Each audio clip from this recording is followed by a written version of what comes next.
90210 fans. You know how when they yell cut, they wouldn't stop. That's interesting. What? Yeah. If you were Donna, what would you have said? I said, A waitress rather call the police, and she was mistaken 90210 for cops. Along with your hosts, Charles Rosen, But look at that Dean cake, and Dan probably got the best performance he ever gave. We're having a meeting here?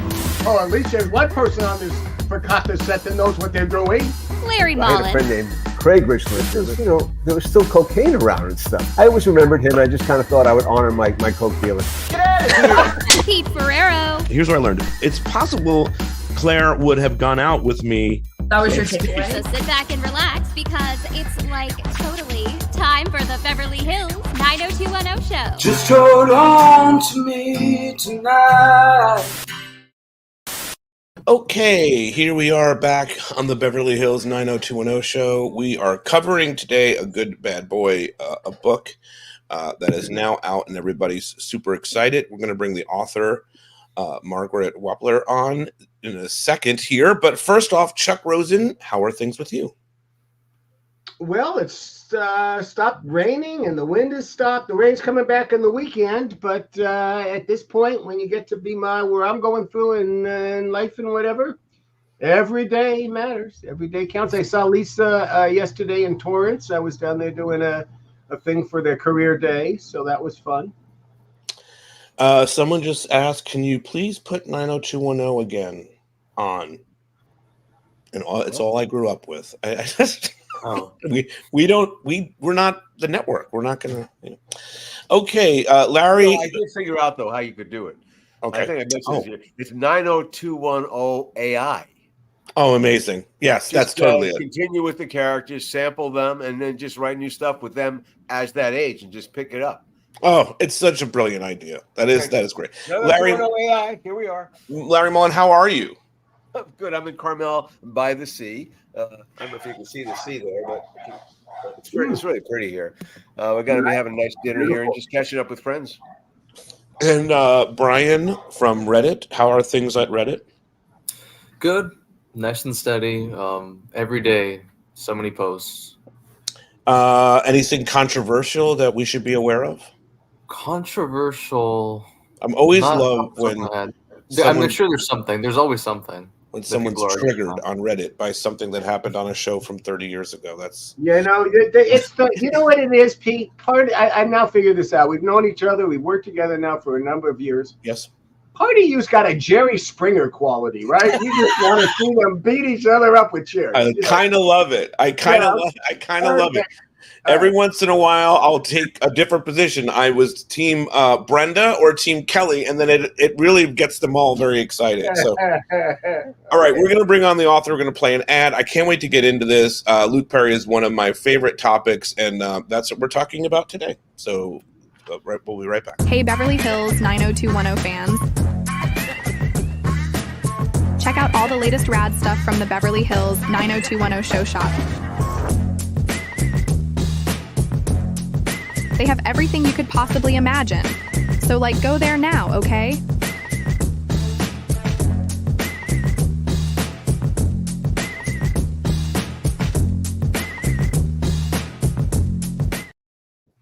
Okay, well, we are being joined by Margaret Wappler. Am I saying that right? You got it. And I remember we met a while back at a coffee shop out here, and you told me all about this. How are you, first of all? I'm good. The book has been out for a few weeks, so it's nice to see it take on its own life after, working on it for a while. And yeah, it's just exciting to kind of see all the reaction. Go ahead, Chuck. What you got? I mean, Chuck called me after he read this book. So excited. And I want to let you say what you said to me when you called me. But he said, what I said after I called him was, I think that you've written the book that every super fan would have wanted to write. Oh, that's good. What makes it so special. And although I'm going to want to talk to you on a couple of different things here and there, as a contrarian like myself would.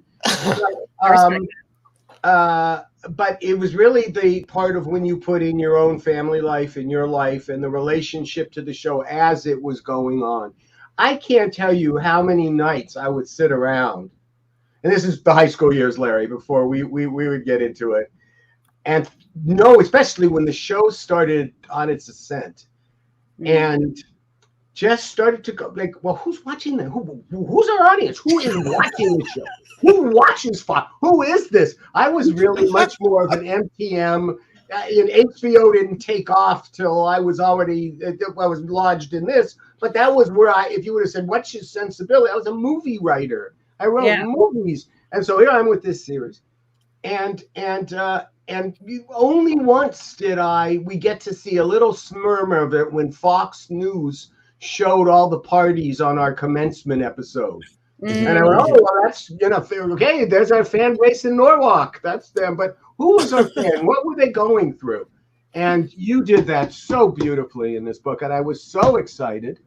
And I then left him that message and then started to read. I said, oh, wait a second. The acknowledgments. I got to read the acknowledgments. Because I saw the book when I go to Book Soup. And I've been in West Hollywood a lot recently for all these, seeing all these doctors. And so I went to my favorite bookstore, and there you were. I went, oh, great, I'm going to read this. And then I decided, okay, I'm going to read the acknowledgments because, I didn't look at that. I just read the book, finished the book, called Pete. You did do that. And what I didn't realize in the acknowledgments, didn't remember when we were in the acknowledgments. We talked. You're acknowledging, thanks for talking to me. And to explain to him that he had talked to my you. response is, oh my God, I crossed the line. I was once the person my friends called for the minute details of what time and what day this happened. And now I can't even remember what went on allegedly on December 2022. Yeah, I was just about to say, I'm going to refresh your memory that I can't. I looked at there. I was going through lots of different stuff going on with our housing. I remember. My poor granddaughter. Yeah. Life is better for all now in those regards. Thanks so much. But it was fun to realize that. And then I remembered the key element about the conversation that I remember impressed me when we talked and why I had confidence I would see this book, because you said the three magic words, Simon and Schuster. And I said, oh, you're not alone in this. You're not some fan. You really, you're wired. And and I know that Larry, we look at the book jackets here. Larry has a relationship with Amy Schumer. Oh, really? And I'm not misrepresenting that. Another vineyard gal. And I know Molly Lambert from way back. She's a giant fan. Okay. So there you are. So this is really great pedigree you have here, and you've written it beautifully. And now I'll shut up and wait for my turn to really ask a lot of questions. Tammy says, I love the book. I didn't put it down until I finished the entire book. Fantastic. So, hey, Tammy. Tammy, really sorry about Baltimore. Oh, yeah. So much going on there. Yeah. Really sorry, Tammy. I want to say I read the book right away and got back to Margaret because I expected kind of like an exploitative kind of biography, and I think that's usually what you see in these things. They just get turned out and whatever. And because you made the book special by putting yourself into it, it really elevated it and it gave it a context and it made it special. And I lauded you for it. And a very cinematic quality, by the way, which I'm sure the people who read your book and think along those lines. I hope people would someday think about, well, boy, yeah, there could be a motion picture here because it's an interesting set of relationships. Whenever you do the relationship between fans and a show, it's always and the fans have really been excited. I have to say they really are energized by it. So our fans of the podcast, they like it. I mean, so I love it. That's your core audience. And now, when it gets translated into Hebrew, you're going to really do some scoring. You're going to score some big royalty checks. What do you think, Chef? Okay, I'll try. He'll try for those. You got Israel. I'll take you at Italy. I know Okay. the Italians love your book. Those They are really giant fan bases. rabid fans, as there are all over different countries all over the world. Multi-generational. I feel like Australia, I mean, it doesn't have to be translated for Australia, but there are so many fans in Australia. Oh yeah. Australia Australia's a was big one. there right from the start. They were in the first round with Canada, the UK, and Australia, and that was it. And pretty much in the first part of it, and it was fun for us because our associate producer Livia Hanish was from Australia, so we got the news. How do people like it back home? As we were. Margaret, walk me into this. Mm-hmm. How did this start for you? Being a 90210 fan, we can go all the way back, and then also wanting to write this about Luke. Yeah, well, I mean, to go back all the way to when the show was on, I really was the perfect target audience for the show because I was a 14-year-old girl entering high school at the exact time that David Silver is entering high school. And, I watched it in a way as like instruction, like what is high school supposed to be like? What are social groups about? Like, where am I going to fit in? And it was, I also think that 90210 is so special because it just reached such an enormous audience. I mean, you can just take any show now that might have critical acclaim like Euphoria or something, and it just simply does not reach the sheer numbers of people that 90210 did. It was like in the era where we all watch things together still. Totally. Mm-hmm. And, I think there was something so beautiful about that like, when I was going back into the show and rewatching it and just talking with friends about it, like, friends my age, like, people, all kinds of people watching it, like people who identify as like goths and punks and, popular kids and jocks and like everybody watched it. Guys watched it so they had something to talk to girls about. Yes, I mean, that came up in the book a couple of times, like Rory Karp, friend of the show, like talking about how he first started watching it because he wanted to like impress his crush at the time. Yeah. That's so, cool. I mean, that was, obviously that was like the first encounter, and that was the first encounter with Luke. And I had a, crush on him, and I thought he was the coolest. And I thought, and the thing too is that like, I think there's this automatic assumption that because I'm a woman, I would like have a crush on him and that's it. But I also kind of wanted to be him, like there is this kind of duality for me of like, I wanted to be that cool. And like, I had some of the same scars that he did, like I really related to, as you see in the book, like the loss of a father and like, really feeling like who's going to love me? Like you're searching for that love, which I think a lot of high school kids relate to, even if you don't have some kind of trauma going on. But yeah, so then jumping forward many years, hold on, I'm trying to get out of the light in my house. That's okay. So a good friend of mine wrote his obituary for the New York Times, and she is friends with Taffy Brodesser-Akner, and she is friends with Sean Manning, Simon & Schuster editor, and they started talking about like, what if this was a book? And she was like, I know a person who I think could really do a good job with this. And so she put me in touch with Sean, and I came to Sean being like, I don't want to write your typical biography. I just feel like it needs more. Like there's something about the larger than life teen idolness of him that I wanted to bring to life in a different way. And partially too, because I knew that like, he was a pretty humble guy, and there wasn't going to be like skeletons in his closet. There wasn't going to be some things that normally fire a biography.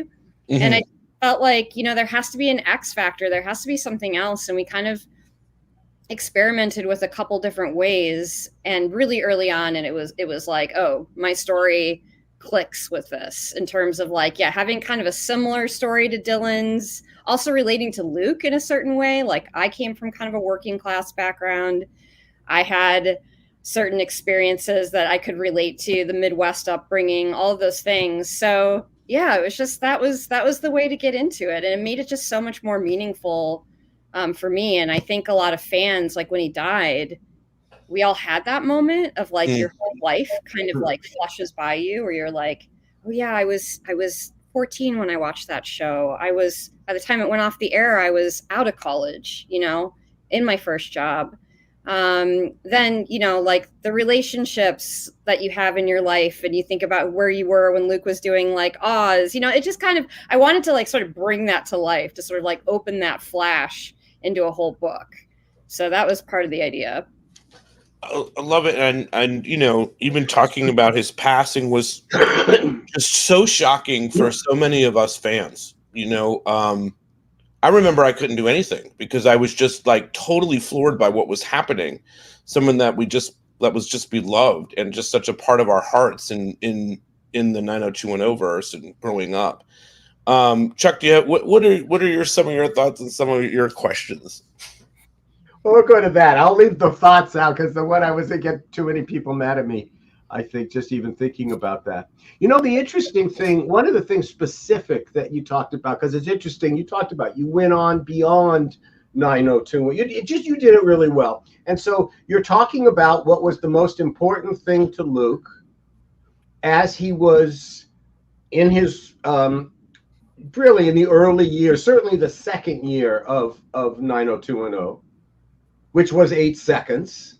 Mm-hmm. To think that 90210 was the most important thing in his that mattered to the most, and what was going 8 seconds was really what propelled the beast, as it were. The beast being the bull itself, you know. And Luke, some ways, he's a gentle guy, sweet, humble, all the things you say, but he also saw himself as a bull.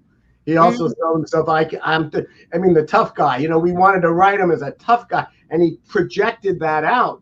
And when we were choreographing the first scene in the first episode where he slugs the guy in the tech room, yes, and it was like, and the guy kind of cowers. It's like, oh, come on, he's not that big. I mean, you know, a big middle, you know, linebacker type in the Midwest is going to pound the shit out of you, Dylan McKay, you know, but you know, but he projected all of that. And so it was interesting for you to give him that bay and that space. And I often now looking back I'm often seeing like a lot of stuff having to do with Luke, almost like being part of a jigsaw puzzle. And, oh, well, that's why this was happening then. You know, because the one thing that you don't talk about with that is that how many times Mr. Spelling tried to talk him out of doing the movie. 8 seconds. Did you mention that? Did you reference that? No, I didn't, but that doesn't surprise me. Oh my God. And also the most so interesting part, when you had the part about Luke Perry knocking Nick Savalas at the party. Yeah. Mm-hmm. I couldn't believe that how you knew all of that kind of stuff, because I've never shared this with anybody. Mr. Spelling used to spend many of our sessions just talking about his fear of Tori, what's going to happen to Tori, because her date smokes crack, and they knew he smoked crack, and there was crack there, and is Tori smoking crack? And I'm like, oh, I don't know, Aaron. I mean, you know, and I didn't have a relationship with him that he should be unloading that kind of real family burden, but I took it and listened and commiserated. You know, during that, and then, you know, and it be faded to the background. But I never had heard the story where Luke shows up and had him back off, because that was probably one of the reasons he felt enabled to do that, is he too knew how much Aaron needed a friend at that moment. Margaret, talk about that story in the book. Did you try to reach Nick Savalas by any chance? Did you try to interview him?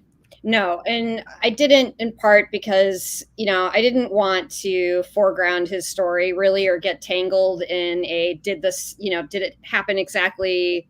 Okay. Or more like, I didn't want to like and I'm your confirmation that he's a bad guy, and I've never met him. I didn't want to relitigate the relationship between him and Tori. Exactly. I really just wanted to like focus on what Luke did for a good friend. You know, like that was a part of it. Right. And, you know, it is kind of interesting. It does there is a commentary about masculinity there, where like, you know, he wasn't a physically big man. You know, that kind of came up a number of times in interviews, as people talking about him being like somewhat like small in stature. And like, I mean, that's neither here nor there. Like, obviously, like, you can be a very masculine person and a small person, but like all the same, like he kind of had this interesting relationship, I think, to masculinity. Like, and in a situation like that, I think the traditional quality of masculinity that he was most interested in was defending someone he loved. You know what I mean?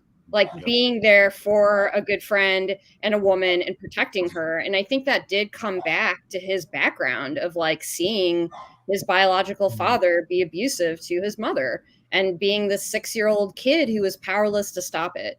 And, I think that stayed with him throughout his life, that kind of real, like, I'm going to defend the underdog. I'm going to protect women, and like kind of the most like lovely traditional sense of that word, and not in like an overbearing sense of that. And that story just really stood out to me as like all of those things dovetailing, So can I ask a question, Pete? I was reading today in the email you sent, Pete, about what Art Magazine had said and the relationship that Art Magazine feels towards Luke. You mean AARP? Yeah.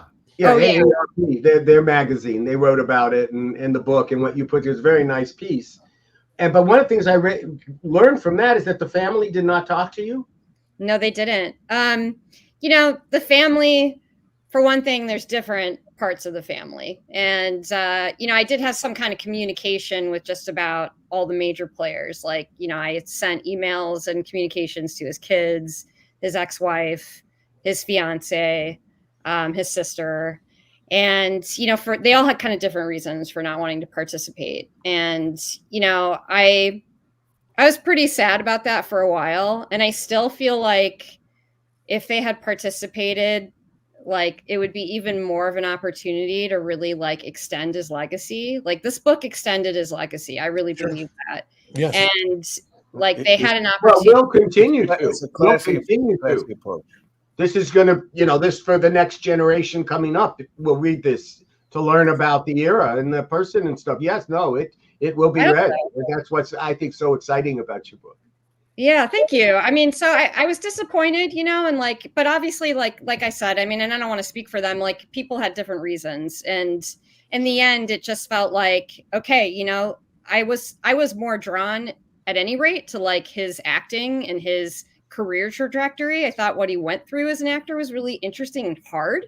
Like it's hard to experience this like meteoric rise of fame, and then to kind of to get pigeonholed into that character and not be allowed to sort of like break free a bit. Oh, I disagree with that. I have to call you on your bullshit. What do you disagree? I think that's completely 100% Get into it. Let's do it. Here we go. Yeah.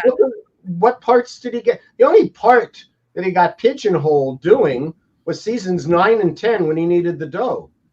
Yeah, well, I think. Excuse me. He did John from Cincinnati. He worked with Tom Fontana, who I worked with in St. Elsewhere, one of the really fine writers. He worked with David Milch, although not real success. Bad David Milch, unfortunately. Cincinnati. John from Cincinnati.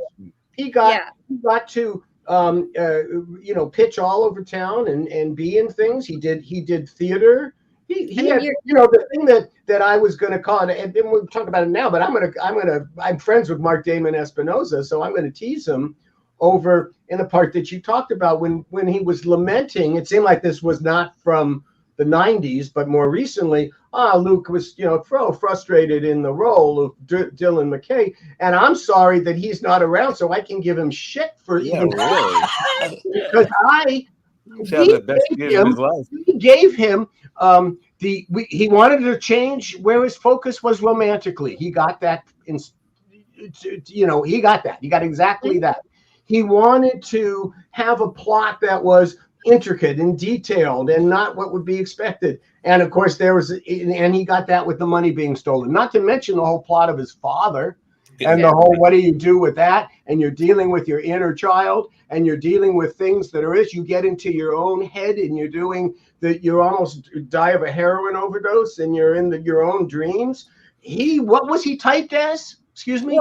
What was he typed as in 9? Okay, let's let Margaret. Typed him as. That's Well, I mean, listen, you guys gave him plenty of juicy stuff to play with. That's, I mean, I don't blame you guys for pigeonholing him. I think the public perception is what pigeonholed him. And yeah, but now I'm an old guy, so I don't give a shit anymore. And but we had that for a long time, that somehow the writers of Beverly Hills 90210. Oh, can you imagine what if, if they were different, right? What would they would be doing? No, what would they be doing?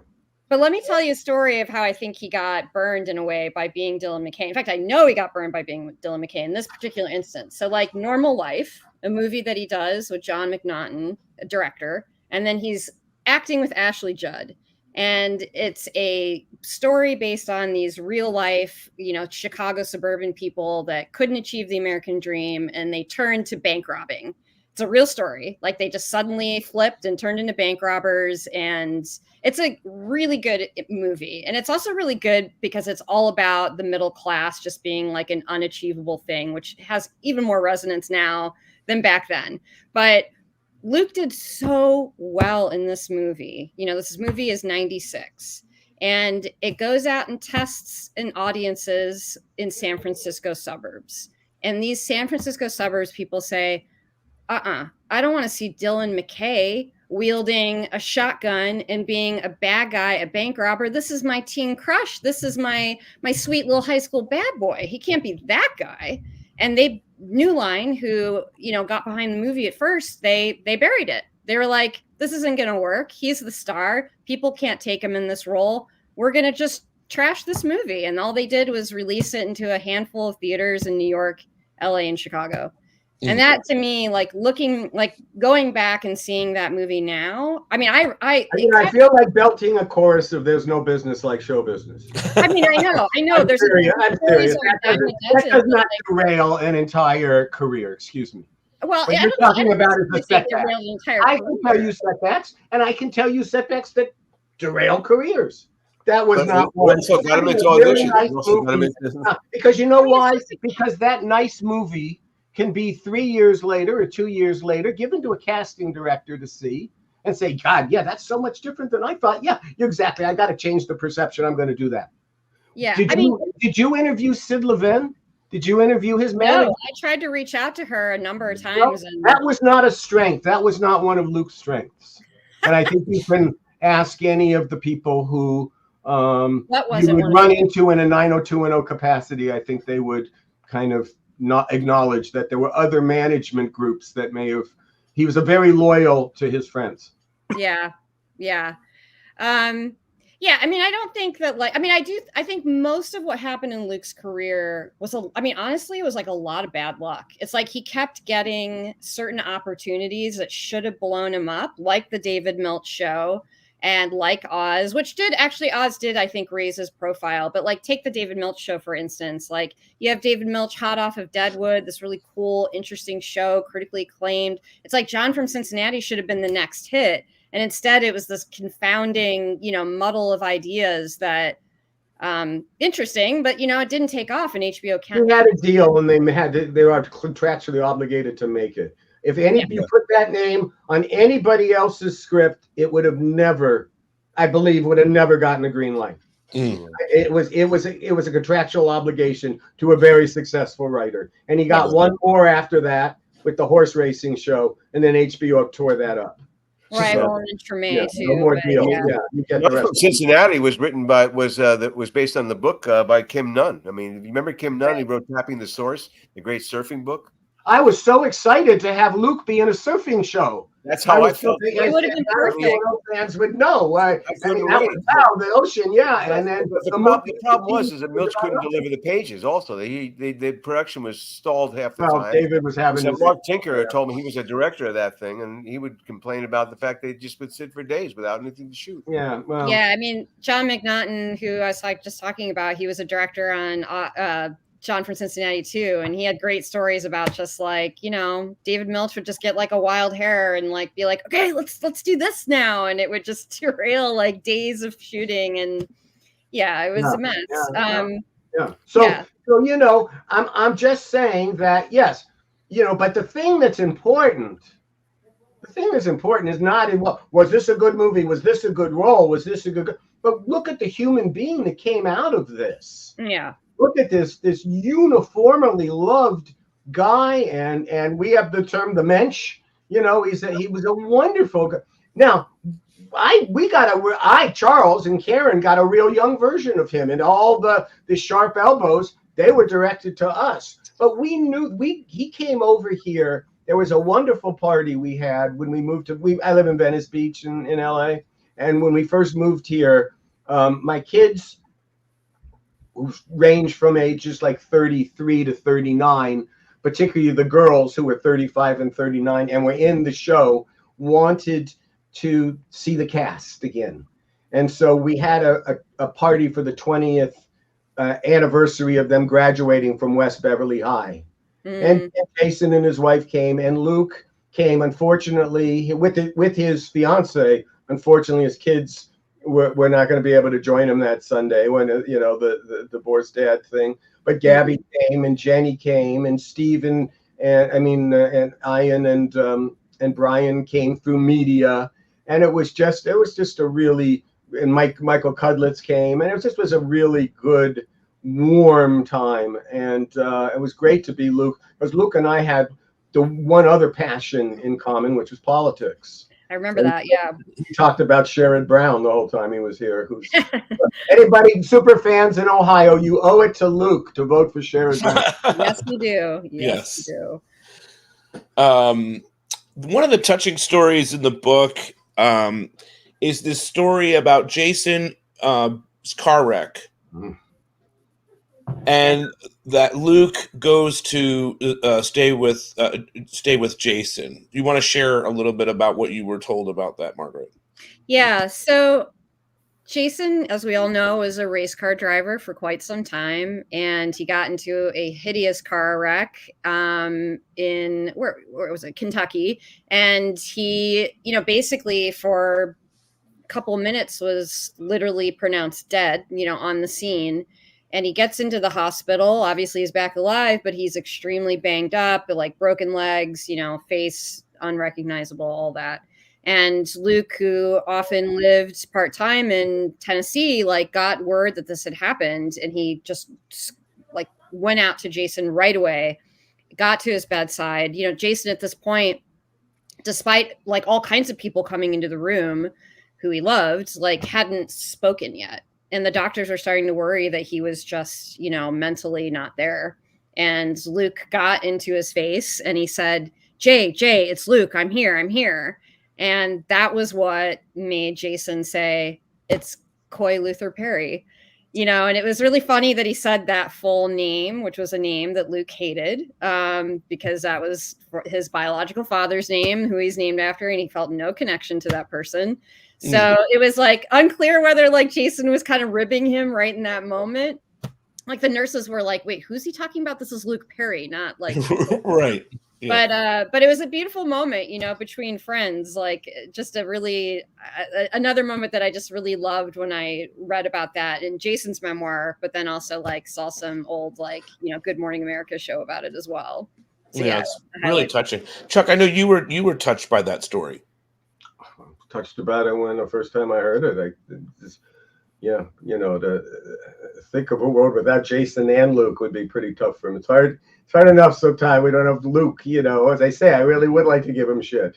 And him and me, when he wrote, when I left the show, he wrote something to me, something like, we went around almost every day and I wouldn't have had it any other. We sparred almost every day. I wouldn't have wanted any other way. And I feel the same. So, Jason and I were both in Toronto I was doing a TV show up there, and he had moved there, was up there working and partying, and that was in 2001. So this was not that long after that. Yeah, really close to that time. Larry, do you have any questions or thoughts? No, I want to hear what Bryan. What are people saying about it in Reddit? I want to hear what the crazy fans are saying. I've actually been getting messages on Instagram. I made a post on Instagram and on Reddit as well. The Reddit post was got a lot of attention about the book, and people are, they love it, of course. The super fans just eating it up. What I'll say is, for me, it really humanized Luke for me, because from a fan standpoint, you don't really know what these people are like, outside of the show, and reading all these stories, and like the one with Jason and the accent, it really you get a sense of who Luke really was as a person. I think you did a fantastic job doing that.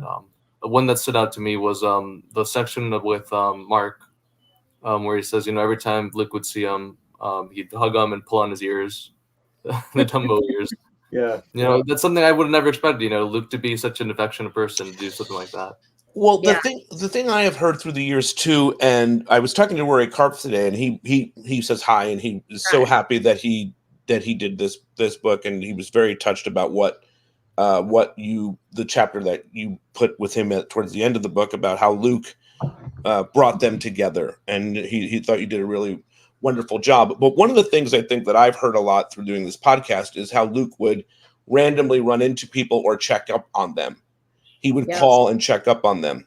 And it's no secret, and I'm curious to know what she told you, but it's no secret that Rebecca Gayheart, who was somebody in the later seasons, Chuck, so this is not going to be in your world, but she is the character of Tony, and that Rebecca Gayheart, we haven't talked about on this show, but had a horrific incident, an accident in which she hit a child while pulling out of something or whatever. And Luke Perry checked in on Rebecca Gayheart. And did she speak to you about this, Margaret? Yeah, I mean, she didn't go into the details of that accident, but it's public. You can read about it.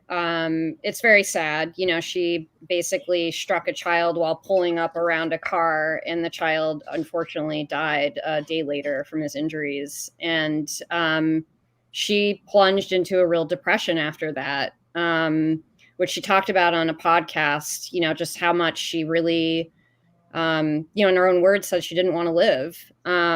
And a lot of friends, she told me, faded away. It was like kind of hard for people to even know what to say or how to comfort her because it was such a tragic thing. But Luke was one of the people that stuck around. And not only did he stick around, but he would just kind of pop in on her, like unexpectedly, and just, hey, how you doing? But he also was really good about knowing not to be heavy with his presence, not to be let's talk about it. He just would hang out. He would just be easy and just make her laugh and be a friend, and I think that's something that I really took something away from that story of I think at times in my life when I've tried to be a good friend, I've maybe come in too heavy in a way and kind of wanted to almost be the therapist or something. And make it all better kind of a thing, right? Yeah. Huh? Make it all better, fix it, right? Yeah. Fix it. And, you can't, and sometimes the best thing you can do is just be a light, easy, fun presence, for somebody. And so she was just so, and I loved too that I think Luke was one of those people that sometimes he just knew about people. He saw her picture, they shared an agent, but he didn't really know her. And he was I want her to play. My kind of last leading lady on 90210. And, she stepped in and they really were good friends and stayed good friends all throughout and worked together on other things. So yeah, I thought her story with him was really touching, really a lovely tribute to him. Justina says Luke was a perfect example of what it means to be a real friend. And she also bought it in multiple formats, ebook, audio, and hardcover. I guess she likes to have it covered. Yeah, she covered all the bases. I love it. Yeah, I mean, there's been so many fans that have I'm really grateful for the fact that, I did something a little different with this book. And a lot of the fans have come along for the ride, I definitely knew there would be some people that would be skeptical and what's her story have to do with it? And I think if you, you sort of strap in and you say, I'm going to be open to this journey. You're going to get a lot out of it, and I feel the fans who took that on, I'm just so grateful for them. Was it difficult to try to get the cast to participate? Yeah. I mean, I think once I didn't have the family sort of officially, put their official stamp on it, I think the cast, it was a hard get. I mean, I didn't really talk to any of the main people. Mm-hmm. I mean, I think Jenny Garth, we got really close and there was a couple things on the books and then it would just fall apart. And I think it was, some scheduling stuff as much as anything. To be honest, I kind of felt like, in a way, it freed me, and it kind of allowed me to cover other things about his life. Absolutely. It didn't tether you. I mean, Mark too, because Mark's different because Mark was, not there in the high school years. So in that way was more of an outsider, as that were, and really, but it so added the perspective of an outsider, which was great. But the others, you don't have the family, as you say, you don't have the, the cast. So it's like, well, then it's like, well, if every super fan wrote about what was going on, or a good journalist like yourself that would find all this, and then the personal story, it just gave it a more universality to it. My opinion, I think it'll be reviewers looking at your book. I don't know if you are going through that process or the different things, but it's you can read about, if you wanted to get quotes from the cast, you had thousands of sources to choose from, thousands of footnotes, including the podcast. You're very professional. You know about those footnote things, and you didn't do them. And I admire that you didn't. That is one of, I think it has a very original book, and why I think you're going to get the word of mouth, and the you're going to find a lot of people who really weren't that big of fans of Luke, but who are of the same generation getting it. Yeah. I mean, I felt like if I got into the 90210 stories that like especially a lot of the fans have like heard before, like it would just retread a lot of territory. And instead I did read everybody's, I read Tori's biographies, or Tori's, memoirs. I read, Jenny Garth's, I read, like all of them. But, I cherry picked out the things that I thought were really particularly interesting, or really sort of like had a heightened quality to them. Like the Tori, Christmas story. Was that where that comes from? I didn't know that. Yeah. Some people are saying things. Sparkle says, I also miss him. Can't believe he's gone. So unfair. Lindy disagreed with you, Chuck, and said, I think you can argue most of the cast was pigeonholed based solely on the popularity of the show. Yeah, but that's endemic to television, and nobody got that worse than our friend Ian Ziering. Yep. Ian Ziering is a multiply talented person. He can sing, he can dance. Finally, his career got a reverse when they did So You Think You Can Dance, or whatever it was, Dancing with the Stars.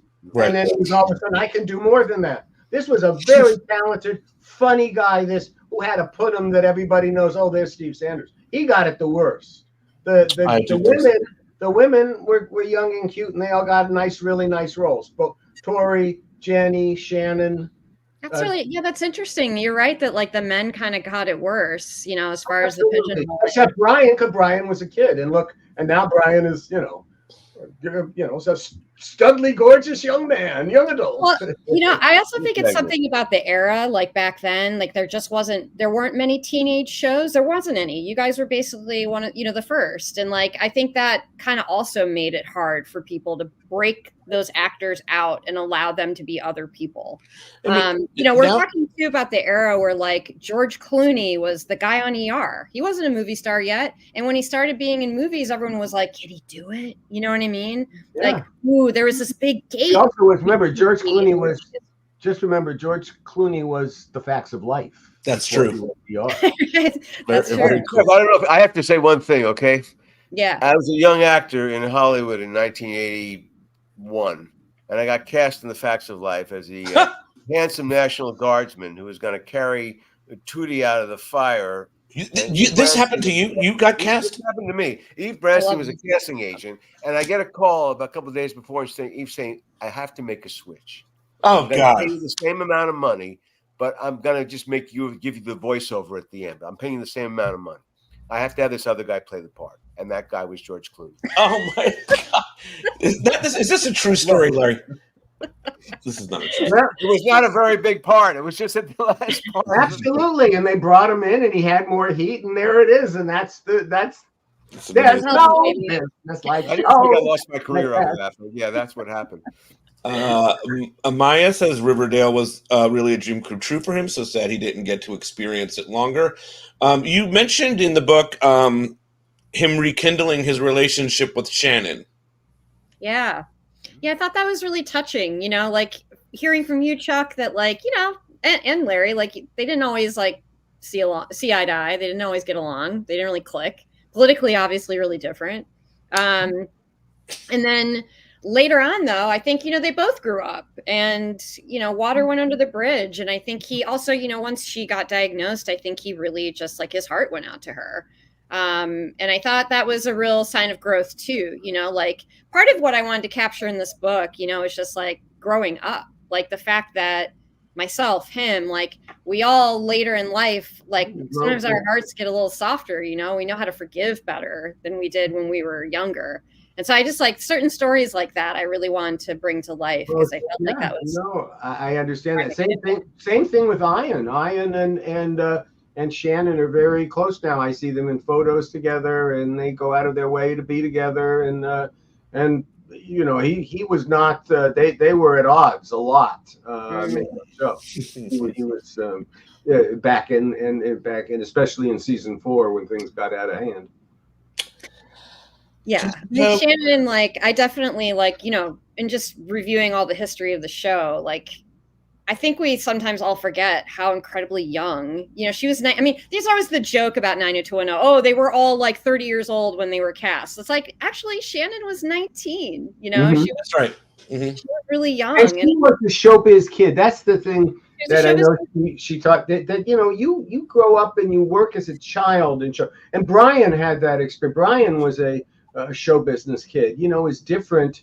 When Luke was like, okay, I want to be an actor. I'm here in Ohio. I'm just going to be an actor. And so he's got that perseverance to keep trying on all those auditions. But, he didn't have, I think of some of the actors I know who are from, second generation show business families here in Los Angeles and how much, training they get and exposure they get. And Luke came out of, left field in some ways and had to learn it all, not just, about, what do you do as an actor and how do you act in this, but also, life lessons in the big city. I always think he also grew. I'm blessed. Been with my wife for, lots of years, but, also the pain of a divorce isn't great. And I know it was tough on him, must be tough on him. I really never, my only comment will be, and I don't know when he and Mimi when his wife got together, but we never spoke. Yeah. Yeah. Never looked at me and never spoke to me. And I always thought, well, Luke has really, said a lot of wonderful things about you about me, but I know that's not the case. So anyway, yeah, it was interesting. Like when I reached out to her, she like one of the things she said when she was like, no, I'm not going to do it. She was like, it's just not me. And, I think she was like, she really just like eschewed like the whole Hollywood. I don't think it was her bag. You know what I mean? Like, I think she really wanted to have like nothing to do with it. She's into wrestling now. Son is trying to do wrestling. Jack is family loves Jungle Boy. Yeah. I don't know if you guys remember from the book, like one of the stories I loved, or like one of the interviews that really shed some light on Luke was Malcolm Jamal Warner. Like, they were together on that show, Jeremiah, kind of a short-lived show. But has a cult following. But like, anyway, they got really close. They like experienced September 11th together, being the only Americans on this Canadian set, making Jeremiah. And they became fast friends. Were they in Vancouver? Yeah. Mm-hmm. And it was basically like I was in Toronto at the other side of. Oh wow! That was in Paris. 2001. Yeah. It was like the first or second day of shooting, and like 9/11 happens. Like crazy. And they're the only Americans there, and so they bond. And at the same time, Luke. At first his family is with him. Then Minnie and the kids leave. And at some point he's getting a divorce, and, he really confided in Malcolm Jamal Warner a lot. Like he was really broken up about it, really heartbroken. And I just found that like a really touching story that I'd never really heard about him. Like just kind of being in Canada, making the show that was also really physically rigorous because they had to do a lot of shooting outside. It's like in a a sort of post-apocalyptic show, and so they're always outside and like, you know, Vancouver rain and storms, and it was tough, and it was just like a tough period for him. But I loved that he made this connection with Malcolm Jamal that I'd never really heard about before. Jessica says, "Oh wow, they have it in audio form too." So the book is in audio form, Margaret, yes? Yes, it is. Yeah, two great actors read it. Like so one woman reads my side of the story, and then George Newborn reads Luke's side. Annie says that she's reading the book now. And then Justica, who's not Justina, I don't think, says, doing the right thing when no one was looking, didn't want to be the center of attraction, but was a hero most of the time in that particular way, that it's very honorable. Yeah, I mean, there's an idea, I think, in our culture that good people, kind people aren't complicated, you know, that right. like kind people are sort of simple and maybe even like dumb or something, you know, and we've kind of become really enthralled with like the anti-hero, the like Tony Sopranos of the world. Sure. And I really I loved about this story, and part of my attraction to telling Luke's story was like he was a good guy who was also complicated, you know, and like experienced a complicated life and had. But he was the bad boy. But he was the bad boy in you know, his image on TV. Right. He was the bad boy, which was perfect. Yeah. When I was talking to Rory today, he mentioned about Luke on 90210 is that Luke had so much heart. He acted with so much heart, and so he was lovable. He was somebody that we all were getting behind and continued to keep watching the show for. And I, you know, obviously totally agree with that. Do any of you have any more questions about this book, or any more thoughts, Chuck, that you wanted to add to this? Oh no, I think we've just done such a really good thing. Well, why did he? What was the thing about being to Tennessee? Was that to raise a family and be away from Hollywood? Was that the point of it? I mean, you could buy money, go in farther in Tennessee. You could buy a lot of land, and well, I think definitely that. Jason moved there too. Luke did. Well, yeah, but Jason's in Nashville. You know, it's a little different. Right, like Luke was in a more Mead, rural part. I mean, I think it definitely was like his way of connecting back with like a rural America that he always really treasured and valued. I mean, I think that was part of his like 8 seconds obsession, was sort of like tapping into that part of the world, the country. Like he always sort of stayed aligned with that group. I mean, not, you know, it was interesting to write this book in this sort of politically fractured moment we're in, where like the sort of red states, blue states narrative, because I feel like he is a person who really transcends that narrative. Like he has a lot of appeal in red states and blue states. And, you know, that is partially because of 8 Seconds. Like he made that movie, and he made that movie really like not to the betterment of his career. Like it really kind of hurt him in a certain way. Critics didn't like it. His agent didn't want him to do it. Like, you know, it was a risk. Spelling didn't want him to do it. Like he did this role, and you know, is for a niche, you know, bullfighting. Like who wants to like? Well, when I was saying to Pete the other day, as I remember the look on his face when he was practicing bull riding, and his bull riding instructor sees me from across the set, the warehouse where we were, and goes, "Rosen, is that you?" Because I followed rodeo cowboys for about 6 months doing a movie for Henry Winkler at ABC. So I knew all these rodeo cowboys and bull riders. That's hilarious. Luke was stunned because he, you know, we would never have talked about bull riding. It just wouldn't have been our overlap. Our overlap was, what she wanted. Here's the work. This is what they're going to do. It. Okay, goodbye, goodbye. You know, and otherwise, so, you know, that was that one moment. That's why I say I know how much that was, because he had no idea that I had spent time with these guys. And, you know, when I was around a lot of, apropos of the era we live in now, red state, blue state, all of that, I would be around the rodeo cowboys.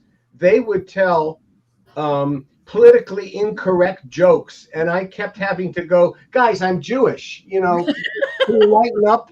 You know, that was the, the 1980 version of anti-Semitism, but it was there too. It was there. Yeah. The 8 Seconds also brought that incredible episode of 90210, Wild Horses, where Luke is out on the field. We watched it. Pete, Yeah. you can't laugh at it because you realized that it wasn't as bad as I remembered. the 20 minutes of real shit we cut out of there, and it became a story about Arquette. That's right. All right. It's not a Luke story anymore. I just want to say, Margaret, thank you so much for writing this book. I know that the fans are super excited about it. I'm super excited about it. Doing this podcast, I've gotten to learn so much about Luke Perry, someone that I loved and adored, and you got to write something that everybody will hopefully get a chance to read about their favorite person. You did a beautiful job. I mean, you're getting high praise from Chuck Rosen and Larry Mullen, who don't really give high praise. So,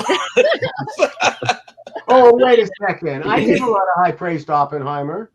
And Barbie. Thank you very much. And Barbie, yeah. I thought was equally as great. So, But really great job. And I hope that the cast does get a chance to read it because you didn't talk out of school. You talked about things that had been talked about and just showcased this wonderful human being. And I'm just so appreciative that you made this and you wrote this.